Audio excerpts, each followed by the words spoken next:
Bismillahirrahmanirrahim. Assalamualaikum warahmatullahi wabarakatuh. Innal hamdalillah nahmaduhu wa nasta'inuhu wa nastaghfiruh wa na'udzu billahi min shururi anfusina wa min sayyiati a'malina. May yahdihillahu fala mudilla lahu wa may yudlil fala hadiya lahu. أشهد أن لا إله إلا الله وحده لا شريك له وأشهد أن محمدا عبده ورسوله لا نبي ولا رسول بعده اللهم صل وسلم على نبينا محمد وعلى آله وأصحابه ومن تبعهم بإحسان إلى يوم الدين يا أيها الذين آمنوا اتقوا الله حق تقاته ولا تموتن إلا وأنتم مسلمون اللهم إنا نسألك علما نافعا ورزقا طيبا وعملا متقبلا ربي زدنا علما وارزقنا فهما آمين يا رب العالمين. Dumateng para bapak, para ibu, para saudara, para jamaah mushola Al-Fat yang semoga senantiasa diberkahi dan dirahmati oleh Allah Azza wa Jalla. Alhamdulillah pada kesempatan malam yang berbahagia kali ini kita semuanya masih diberikan kesehatan, kenikmatan, karunia serta taufik dari Allah Jalla wa Ala sehingga kita masih mampu menghadiri kajian rutin di malam Ahad ini.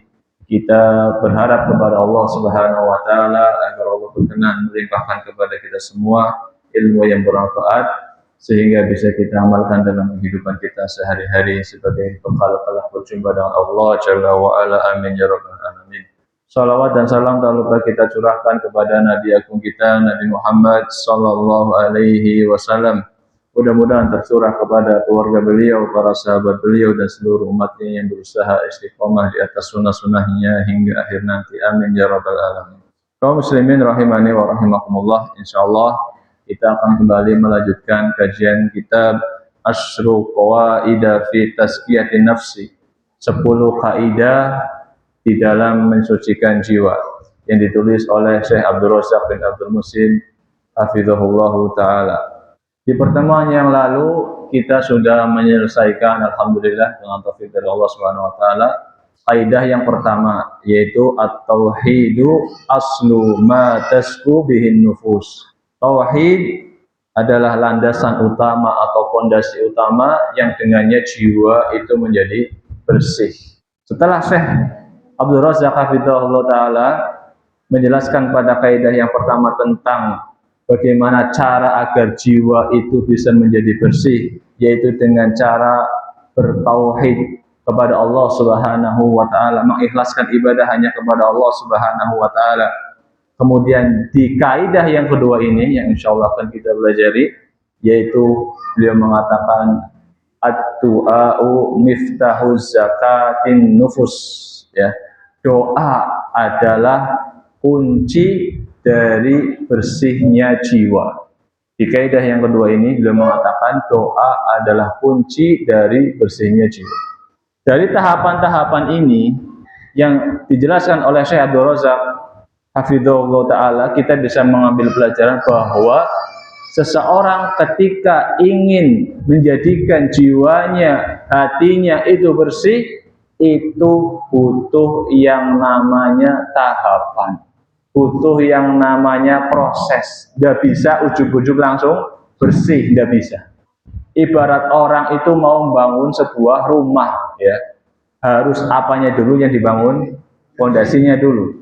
Setelah fondasinya jadi, diletakkan, baru kemudian bangunan lainnya, mungkin temboknya, dindingnya, tiangnya, gentengnya, dan seterusnya. Begitu juga ketika seseorang ingin jiwanya atau hatinya bersih, maka itu pun membutuhkan sebuah tahapan dan proses, tidak bisa langsung jadi. Maka kemudian saya mengatakan di kaidah yang pertama, fondasinya adalah apa? Tauhid. At-tauhid aslu ma tasku bihin nufus. Tauhid adalah fondasi utama yang dengan tauhid tersebut maka jiwa itu akan menjadi bersih. Kemudian setelah fondasinya diletakkan yaitu tauhid, barulah kemudian didirikan bangunan-bangunan setelahnya. Dan yang kedua ini termasuk adalah setelah dilakukannya pondasi tauhid, kemudian dilanjutkan dengan berdoa kepada Allah Subhanahu wa taala. Ad-du'a'u miftahu zakatin nufus. Doa merupakan kunci bagi bersihnya sebuah jiwa. Ya, yang namanya kunci itu berarti sesuatu yang sangat penting, Pak. Artinya seseorang itu tidak bakal mungkin bisa jiwanya bersih tanpa berdoa kepada Allah Subhanahu wa taala. Mustahil orang itu mau membersihkan jiwanya tapi dia meninggalkan doa kepada Allah Subhanahu wa taala, mustahil. Sebagaimana orang ketika ingin mengendarai motor, Pak ya, harus apa? Harus ada kuncinya, ya. Kalau motor yang normal, ya, motor yang normal kita kendarai nggak ada kuncinya, kira-kira bisa jalan apa betul, Pak? Tidak bisa. Kalau motor normal, kalau motor sudah ya dol beda lagi, ya sudah nggak ada kuncinya itu beda lagi. Kalau motor yang masih normal, ketika kita mau mengendarainya, maka kita butuh yang nama kunci. Begitu juga dengan ketika kita ingin bersih jiwanya, maka kuncinya adalah apa? Berdoa. Tapi ya begitu, Pak. Kadang-kadang kita manusia itu sering melupakan kunci. Ya, panjenengan atau kulolan panjenengan sering boten kelalen dalah kunci. Ya, pan mangkat kajian, kunci motornya diaduh, ya. Sering kelalen. Padahal itu sesuatu yang penting. Begitu juga kita. Doa itu adalah kunci, tapi kadang kita sering lupa untuk berdoa kepada Allah Subhanahu wa taala. Maka kemudian Syekh di sini ya membawakan sebuah dalil yang menunjukkan keistimewaan dan kedudukan sebuah doa, yaitu sabda Nabi kita Muhammad SAW yang diriwayatkan oleh Imam At-Tirmidzi dan dihasankan oleh Syekh Albani. Kata Nabi kita Muhammad SAW, laisa syai'un akrama 'ala Allah min du'ai. Nabi kita Muhammad SAW bersabda, tidak ada sesuatu apapun yang lebih mulia di sisi Allah Subhanahu wa taala daripada doa. Tidak ada sesuatu apapun yang lebih mulia di sisi Allah Subhanahu wa taala daripada doa. Kemudian saya mengatakan fad-du'a'u min afdhalil ibadati indallah. Maka doa adalah termasuk salah satu ibadah yang paling utama di sisi Allah Subhanahu wa taala. Dan kita perlu pahami yang namanya doa dalam istilah syariat itu ada dua macam, Pak. Doa itu ada dua macam atau dua jenis. Yang pertama namanya doaul masalah. Yang kedua namanya doaul ibadah. Jadi doa itu ada dua macam. Yang pertama apa? Doaul masalah atau doa permintaan. Yang kedua doaul ibadah. Doa ibadah. Mari kita jelaskan satu persatu. Yang pertama, doaul masalah, doa permintaan. Ya, apa maksudnya doa permintaan? Doa permintaan itu maksudnya adalah seorang hamba meminta kepada Allah Subhanahu wa taala dengan lisannya, ya, sesuatu dari kebaikan yang dia inginkan, ya, atau sesuatu dari keburukan yang ia ingin hindari, ya. Itu doaul masalah, yaitu doa ataupun ucapan yang dikeluarkan oleh seorang hamba dengan lisannya untuk mendapatkan kebaikan dari yang dia inginkan atau supaya terhindar dari keburukan yang ia khawatirkan. Dan kalau kita perhatikan, Pak, semua manusia yang hidup di dunia ini, baik yang tua atau yang muda, baik yang kaya ataupun yang miskin, baik pejabat ataupun rakyat, itu tidak bisa melepaskan dirinya dari dua hal ini. Apa dua hal itu tadi? Ingin mendapatkan kebaikan yang dia inginkan dan terhindar dari keburukan yang dia khawatirkan. Gak akan ada manusia yang terlepas dari dua hal ini. Dia ingin mendapat kebaikan atau manfaat, atau dia ingin terhindar dari keburukan, baik dalam kehidupan dunia maupun kehidupan akhirat. Ya. contoh kebaikan yang manusia inginkan dalam kehidupan dunia. Apa biasanya? Nyuwun apa Pak? Sehat, apa malih? Harta, nggih. Istri solihah atau pasangan yang solihah, ya. Kemudian jabatan dan lain sebagainya. Ini keinginan-keinginan manusia dalam perkara dunia, kebaikan-kebaikan yang manusia inginkan dalam perkara dunia. Dalam perkara akhirat, contohnya apa? Ingin haji, ya, ingin umroh, pengen beramal solih, ya, ingin masuk surga. Ya, ini keinginan-keinginan manusia dalam perkara akhirat. Kemudian apa keburukan yang ingin dihindarkan oleh manusia dalam kehidupan dunia? Berarti lawannya Pak, kenapa? Manusia biasanya pengen terhindar dari sakit, pengen terhindar dari kemiskinan, ya, pengen terhindar dari rugi dan lain sebagainya. Kemudian keburukan dari sisi akhirat, contohnya apa? Pengen terhindar dari azab kubur, pengen terhindar dari dosa dan maksiat, pengen terhindar dari neraka. Ini sebuah keburukan yang bersifat akhirat yang ingin manusia hindari. Dan seorang muslim ketika dia meminta kebaikan dan menghindarkan dirinya dari keburukan, itu mintanya hanya kepada Allah Subhanahu wa taala semata. Makanya kita diajari doa-doa meminta kepada Allah dari sebuah kebaikan, dan kita juga diajari doa-doa berlindung kepada Allah Subhanahu wa taala dari sebuah keburukan. Contoh, Allah Subhanahu wa taala atau Rasulullah sallallahu alaihi wasallam mengajari kita minta rahmat atau keutamaan di dunia maupun di akhirat ketika kita keluar dari masjid. Apa doanya? Doa keluar masjid. Hafal apa buatan iki? Oh, wis bolak-balik mari masjid, ya. Ora hafal. Allahumma inni as'aluka min fadlik. Jangan lupa dibaca, ya, kalau keluar dari masjid. Ya Allah, aku minta kepadamu karunia, keutamaan. Ketika pagi hari kita dianjurkan, disunahkan baca doa Allah. Allahumma inni as'aluka ilman nafi'an wa rizqan thayyiban wa amalan mutaqabbalan.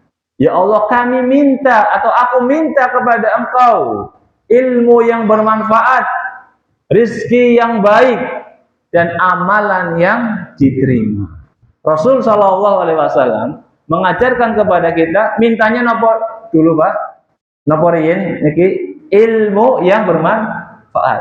Kalau kita seringnya jaluknya nopo duit disit, rezeki disit. Padahal Rasulullah SAW mengajarkan kita mintanya apa dulu? Ilmu dulu yang bermanfaat, baru kemudian rezeki yang baik, kemudian amalan yang diterima. Kenapa diajarkannya ilmu dulu? Kata para ulama, karena gak mungkin kita itu bisa mendapatkan rezeki yang baik atau rezeki yang halal kalau gak punya ilmunya.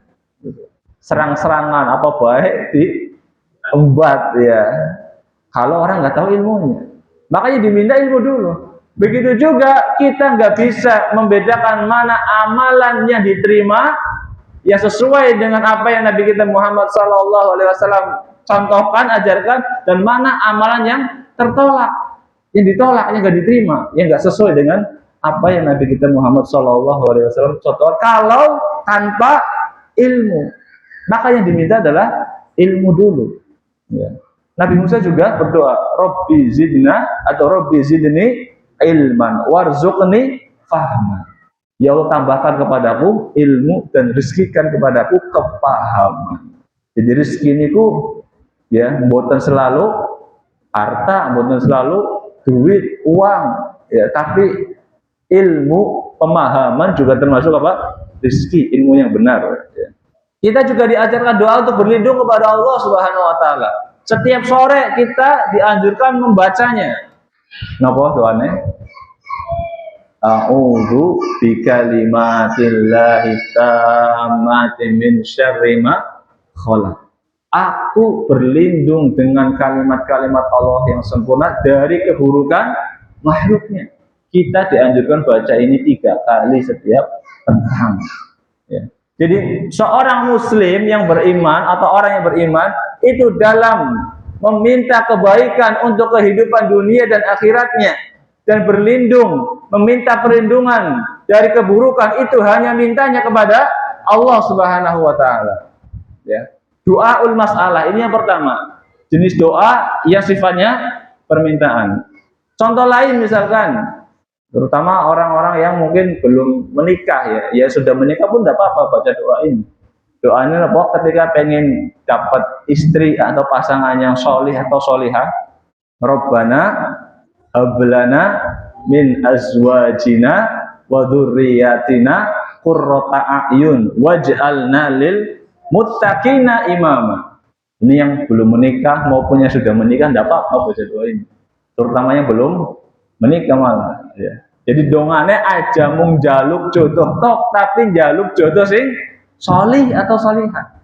Rabbana hablana min azwajina wa dzurriyyatina qurrata a'yun waj'alna lil muttaqina imama. Ya Rabb kami, anugerahkanlah kepada kami pasangan atau istri-istri kami dan keturunan kami yang menenangkan mata atau hati kami, yang menyenangkan hati atau mata kami.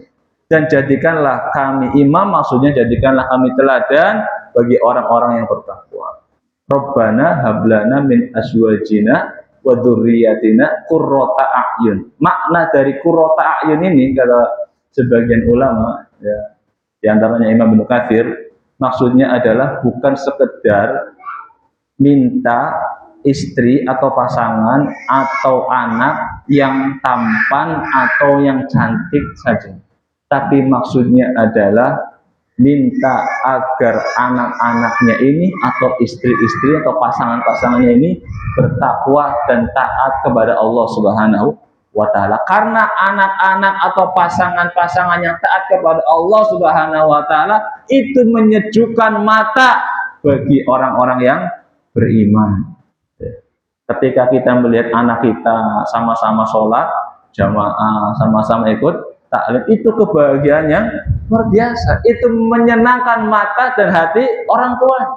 Makanya ketika Nabi Ismail alaihissalam ya menerima perintah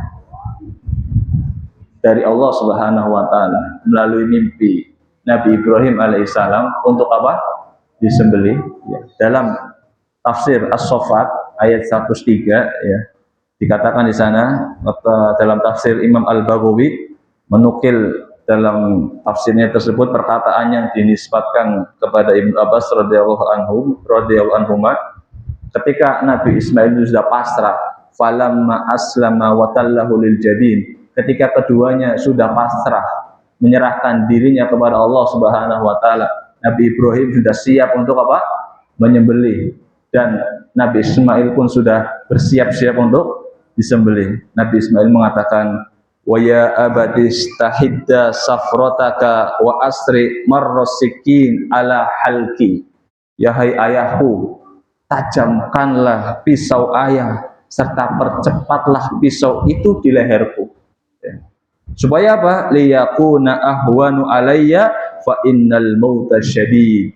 Agar terasa lebih ringan bagiku karena kematian itu dahsyat. Ini kan berarti ketaatannya luar biasa. Anak yang patuh kepada orang tuanya, yang menjalankan sama-sama ibadah kepada Allah Subhanahu wa taala. Maka apa kata Nabi Ibrahim alaihissalam? Ni'mal aun anta ya bunayya ala amrillah.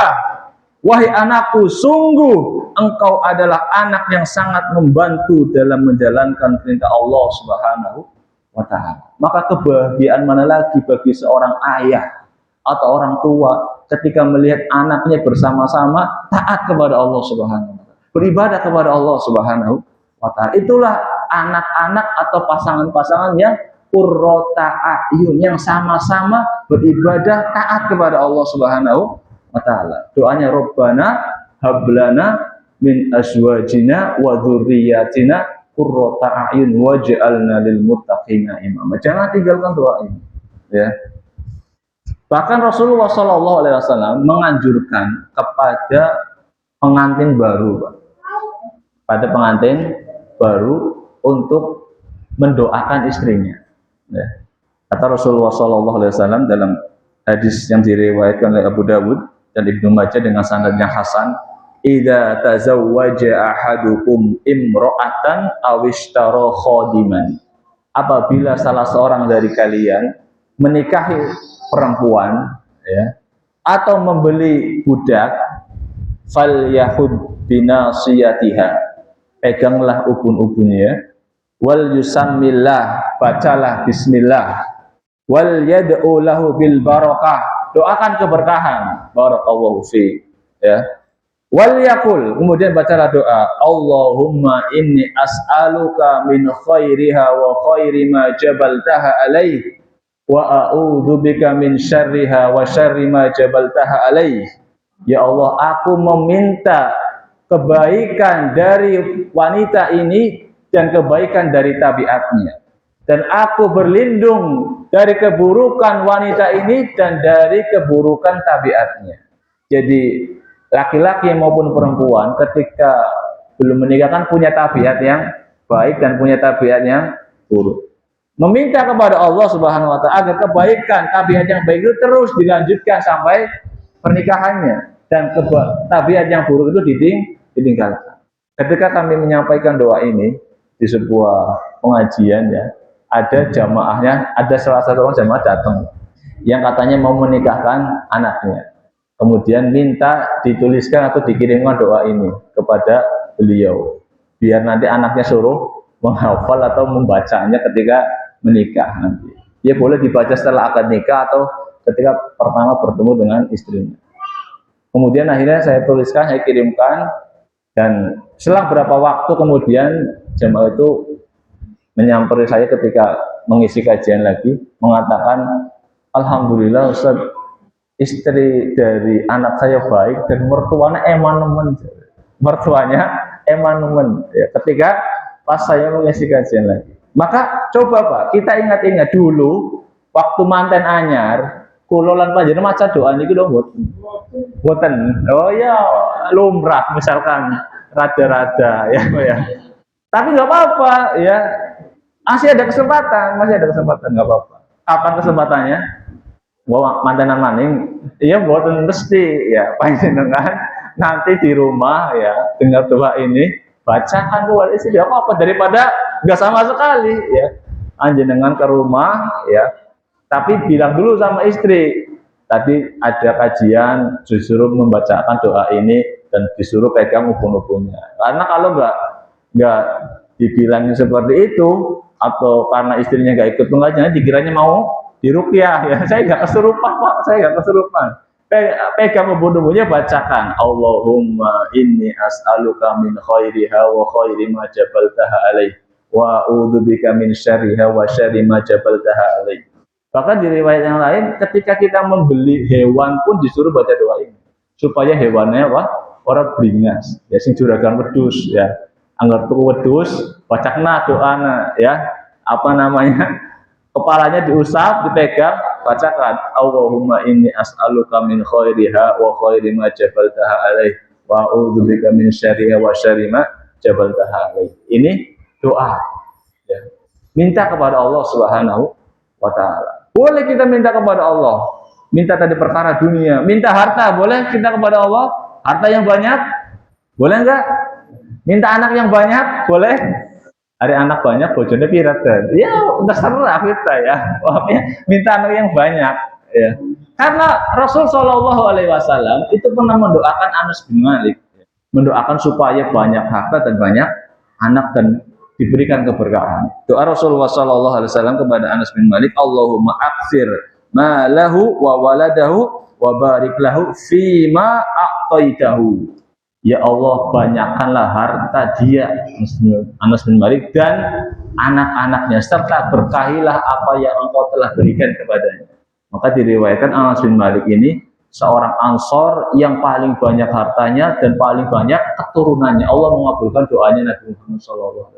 Sampai dikatakan beliau itu hidup selama 103 tahun dan dia melihat anak keturunannya melebihi angka 100. Anak keturunannya putu-putune ya, cici-cicitnya mungkin ya sampai 100, usianya panjang. Ya. Maka dari doa Nabi kita Muhammad SAW, kita pun boleh berdoa seperti ini untuk diri kita. Maka tinggal diganti, kalau tadi Allahumma akfir ma'lahu, kita ganti Allahumma akfir mali wa waladi. Ya Allah, banyakkanlah hartaku dan keturunanku. Wa barikli fima ataitani. Dan berkahilah setiap apa yang kau berikan kepadaku. Ya. Kita minta panjang umur juga boleh, ya, supaya kita panjang umur, tapi panjang yang dengan ketaatan. Ada seorang bertanya kepada Rasulullah SAW, ya Rasulullah, ayyun nasi khairun. Wahai Rasulullah, manusia manakah yang terbaik? Kata Rasulullah SAW, man tala umuruhu wa hasuna amalu. Manusia yang terbaik itu adalah manusia yang panjang umurnya dan baik amalannya. Ini manusia yang terbaik, kata Rasulullah SAW. Kemudian tanya lagi, fa ayyun nasi syarrun. Manusia, kalau manusia yang sebaliknya bagaimana ya Rasul? Yang buruk. Man tala umuruhu wa sa'a amalu. Manusia yang buruk itu manusia yang panjang umurnya dan buruk amalannya. Jadi aja mung sekedar nopo tua pengen panjang umur, tapi panjang umur amalannya pun baik. Dan kemudian kita juga minta kepada Allah agar Allah Subhanahu wa taala mengampuni dosa-dosa kita. Sebagaimana perkataan Nabi Sulaiman alaihi salam dalam surat Shad ayat 35, kata beliau, Rabbi firli wa habli mulkan la yambahi li ahadin min ba'di innaka antal wahhab. Ya Rabb, wahai Tuhanku, wahai Allah, ampunilah aku dan anugerahkan kepadaku kerajaan yang tidak dimiliki oleh seorang pun sesudahku. Sesungguhnya Engkaulah yang Maha Pemberi. Dari doa-doa ini, Pak, kemudian ada seorang ulama yang bernama Syekh Sa'id bin Wahab Al-Qahtani hafizahullah ta'ala merangkum dari doa-doa ini dengan menjadikan sebuah doa. Beliau mengatakan dalam buku Ad-Du'a'u minal kitab wa sunnah, doa yang diambil dari kitab Al-Quran dan As-Sunnah. Beliau merangkumnya menjadi doa, Allahumma akfir mali wa waladi wa barik li fima a'taitani wa atil hayati ala ta'atik wa ahsin amali wa gfirli. Ya Allah, perbanyaklah hartaku dan anak-anakku, berkahilah setiap apa yang kau berikan kepadaku, wa ahsin amali, ya, wa atil hayati ala ta'atik, dan perpanjanglah umurku dalam ketaatan kepadamu, wa ahsin amali, dan perbaguslah amalanku, ya, wa gfirli, dan ampunilah dosa-dosaku. Ya. Ini kalau bisa digabung, dihafal, dibaca. Boleh kita minta kebaikan-kebaikan dunia kepada Allah Subhanahu wa taala. Kebaikan dalam perkara akhirat tadi apa? Minta surganya Allah Subhanahu wa taala, dijauhkan dari neraka, dijauhkan dari siksa kubur. Doanya mudah, Pak. Rabbana atina fid dunya hasanah wa fil akhirati hasanah wa qina adzabannar. Ini doa yang bersifat doaul masalah. Jenis yang pertama, Pak, ya. Doa permintaan, yaitu seseorang berdoa dengan lisannya, ya, sesuatu yang kebaikan yang ia harapkan dan berlindung dari keburukan yang ia khawatirkan kepada Allah Subhanahu wa taala. Yang kedua, doaul ibadah. Ada jenis doa yang kedua adalah doa ibadah. Doa ibadahnya adalah maksudnya seluruh ibadah-ibadah yang kita lakukan itu termasuk bagian dari doa. Ya, sholat kita, puasa kita, zakat kita, haji kita, baca Quran kita, itu termasuk dari doa ibadah. Kenapa dikatakan doa ibadah? Karena sejatinya kita itu sedang meminta pahala kepada Allah Subhanahu wa taala. Kita mengharap ridha Allah Subhanahu wa taala. Dengan ibadah-ibadah tersebut kita berharap Allah mengaruniakan kepada kita surga dan menjauhkan kita dari api neraka. Itu hakikatnya adalah doa. Walaupun kita nggak memintanya secara lisan, kita sholat, kita puasa, itu pada hakikatnya kita sedang minta kepada Allah, minta pahala kepada Allah, minta keridhaan Allah Subhanahu wa taala. Makanya ketika Ramadan, Rasulullah SAW mengabarkan, dan panjenengan sudah hafal semua hadisnya, man shoma Ramadan imanan wa ihtisaban ghufira lahu ma taqaddama min dzambi. Barang siapa yang berpuasa Ramadan dengan keimanan dan ikhtisab, mengharap pahala kepada Allah Subhanahu wa taala, ghufira lahu ma taqaddama min dzambi, maka Allah akan ampuni dosa-dosanya. Ini doa ibadah. Kemudian saya di sini mengatakan, kenapa doa itu menjadi perkara yang sangat istimewa di dalam agama kita. Kata beliau, li'anna fihi idharun lil ajzi wal iftiqari wa tadhalluli wal inkisari. Karena di dalam doa itu menunjukkan, menampakkan kelemahan seorang hamba, kebutuhan seorang hamba dan kefakiran seorang hamba, dan ketundukannya serta kerendah diriannya kepada Allah Subhanahu wa taala. Jadi ketika kita berdoa kepada Allah, itu kita sedang menampakkan kerendah dirian kita, sedang menampakkan kebutuhan kita kepada Allah Subhanahu wa taala, sedang menampakkan kefakiran kita kepada Allah Subhanahu wa taala. Allah suka ketika ada hambanya yang menampakkan kefakirannya, kebutuhannya kepada Allah Subhanahu wa taala. Dan kita memang semuanya butuh kepada Allah Subhanahu wa taala. Dalam surat Fatir Allah mengatakan, ya ayuhan nas antumul fuqara'u ila Allah. Wahai manusia, kalian ini semuanya fakir, kalian ini semuanya butuh kepada Allah Subhanahu wa taala. Wallahu huwal ghaniyul hamid. Dan sungguh Allah Subhanahu wa taala dialah yang al-ghani, tidak butuh kepada siapapun, al-hamid, yang maha terpuji. Jadi dalam ayat ini Allah Subhanahu wa taala menerangkan bahwa Allah itu maha kaya, tidak butuh kepada selain Dia. Gak butuh, Allah gak butuh siapapun. Bahkan seluruh makhluklah yang sangat butuh kepada Allah Subhanahu wa taala. Maka dalam hadis qudsi yang diriwayatkan oleh Imam Muslim, Rasulullah SAW bersabda, Allah Subhanahu wa taala berfirman, ya ibadi, wahai hamba-hambaku, kullukum dhalun illa man hadaituhu. Kalian semua itu tersesat. Kullukum dhalun, ya. Illa man hadaitu, kecuali orang-orang yang aku beri hidayah, kecuali orang-orang yang aku beri petunjuk. Fastahduni, maka mintalah petunjuk itu kepadaku, mintalah hidayah kepadaku. Ahdikum, aku pasti akan beri kalian petunjuk. Ya ibadi, wahai hamba-hambaku, kullukum ja'iun, kalian semuanya itu dalam kondisi lapar. Illa man at'amtuhu, kecuali orang-orang yang aku beri makan. Fastat'imuni, maka mintalah makan kepadaku. Ut'imkum, pasti akan aku beri kalian makan. Ya ibadi, wahai hamba-hambaku, kullukum arin, kalian itu semuanya tidak punya pakaian. Illa man kasautuhu, kecuali orang-orang yang aku beri pakaian.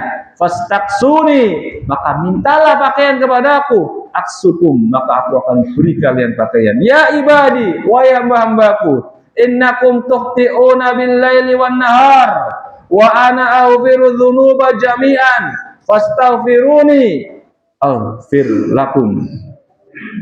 Wahai hamba-hambaku, sesungguhnya kalian itu semuanya berbuat dosa di waktu malam dan siang, dan aku mengampuni dosa-dosa itu semua. Fastaghfiruni, maka mintalah ampunan kepadaku. Aghfir lakum, maka aku pasti akan ampuni kalian. Jadi Allah Subhanahu wa taala memahami bahwa kita makhluknya itu makhluk yang lemah, dan Allah sangat senang apabila ada hambanya yang mau berdoa kepadanya, karena berarti ia menampakkan, ia mengakui kelemahan dirinya, ia mengakui kebutuhan dirinya kepada Allah Subhanahu wa taala. Sampai perkara-perkara yang remeh menurut kita, makan dan baju, itu disuruh minta kepada Allah Subhanahu wa taala.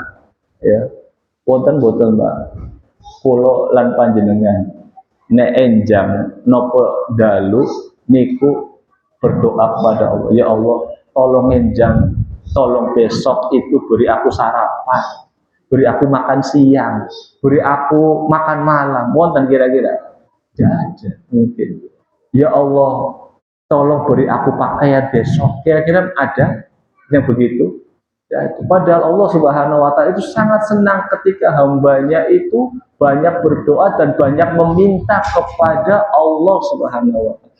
Banyak minta kepada Allah itu mulia. Ya. Jadi jangan terpengaruh oleh perkataan Allah, sidik-sidik Allah, sidik-sidik Allah, kok manja Allah. Justru kita manja kepada Allah, banyak meminta kepada Allah, itu kemuliaan. Yang kehinaan adalah ketika banyak minta kepada manusia, itu baru kehinaan. Kalau minta kepada Allah, itu kemuliaan. Kita disuruh memperbanyak permintaan kita kepada Allah. Bahkan perkara-perkara yang dianggap remeh, kita minta kepada Allah Subhanahu wa taala. Dan Allah senang.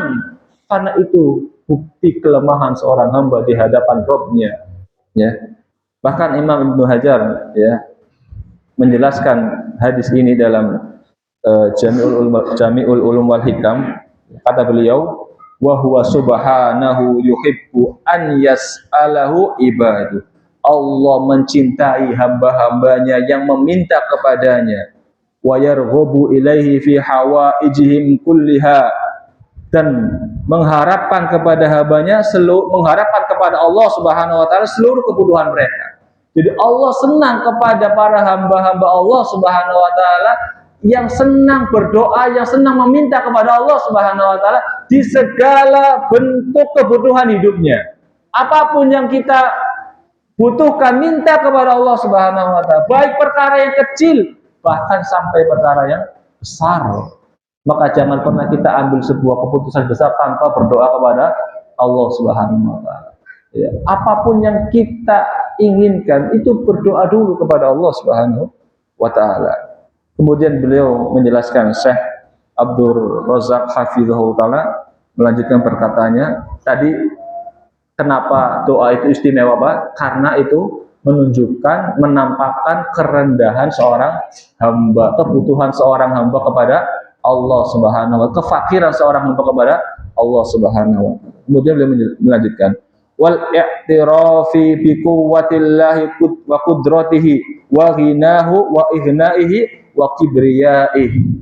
Serta di dalam doa itu terkandung pengakuan dari seorang hamba terhadap kekuatan Allah Subhanahu wa taala, kekuasaannya dan kekayaannya serta kemampuannya dalam memberi apapun yang hambanya butuhkan. Jadi satu sisi mengakui di dalam doa itu, satu sisi seorang hamba mengakui kelemahannya, di sisi lain hamba itu mengakui keagungan dan kekuasaan Allah Subhanahu wa taala, sehingga doa menjadi amalan yang sangat istimewa di sisi Allah Subhanahu wa taala. Wa jabri kasri khawatiri a'daih, bahkan Allah terkadang mengangkat kesusahan dan memenuhi kebutuhan musuh-musuhnya. Bahkan terkadang dengan hikmah Allah Subhanahu wa taala, Allah itu mengabulkan doa-doanya orang-orang yang memusuhinya, orang-orang kafir.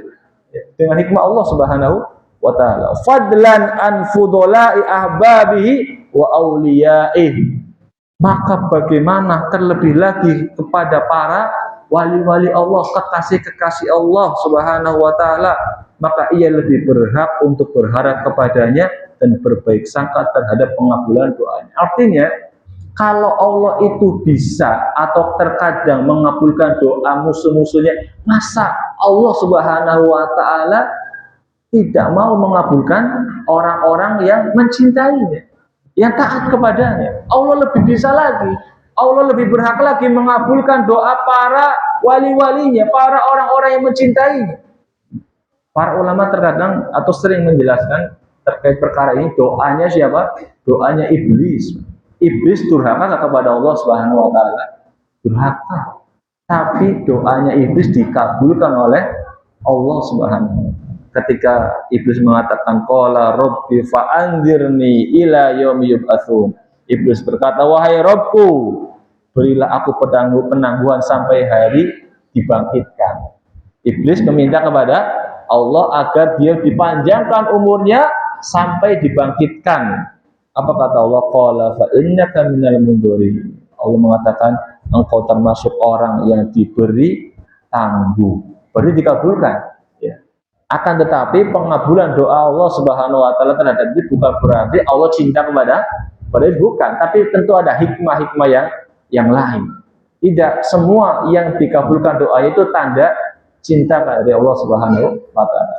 Tapi itulah keluasan dari rahmat Allah Subhanahu wa taala. Orang-orang yang memusuhi Allah saja kadang doanya dikabulkan, apalagi orang-orang yang taat kepada Allah Subhanahu wa taala. Lebih berhak lagi kita berharap kepada Allah Subhanahu wa taala. Jangan pernah putus asa. Berdoa kepada Allah Subhanahu wa taala. Ya. Oleh karenanya dari perkataan ini kita mengambil hikmah bahwasanya Syekh Abdul Razak Hafidhahullah menjelaskan mengapa doa itu merupakan ibadah yang sangat mulia, sebab ketika seorang hamba berdoa itu yang pertama mengakui kelemahan dirinya, mengakui kebutuhannya kepada Allah Subhanahu wa taala, besarnya kekuasaan dan rahmatnya Allah Subhanahu wa taala, serta berharap agar Allah memperbaiki segala keadaan dan kesusahan orang-orang yang berdoa kepada Allah Subhanahu wa taala. Ini yang kedua, kaidah yang kedua yaitu ad-du'a'u miftahu zakatin nufus ya. Doa adalah kunci sucinya sebuah jiwa ya. Kenapa doa ini adalah kunci dari sucinya sebuah jiwa? Karena doa adalah amalan yang paling istimewa di sisi Allah Subhanahu wa taala. Kenapa doa itu amalannya paling istimewa? Karena itu menunjukkan kelemahan seorang hamba dan pengakuan akan kekuasaan dan kekuatan Allah Subhanahu wa taala. Wa alam bisawab, ini yang bisa kita sampaikan pada kesempatan yang singkat ini. Mudah-mudahan bermanfaat terutama buat diri kamu pribadi. Kurang lebihnya mohon maaf. Terima kasih atas perhatiannya. Mohon maaf atas segala kekurangannya. Kita tutup dengan doa kafaratul majlis. Subhanakallahumma bihamdika asyhadu an la ilaha illa anta astaghfiruka wa atubu ilaik. Assalamualaikum warahmatullahi wabarakatuh.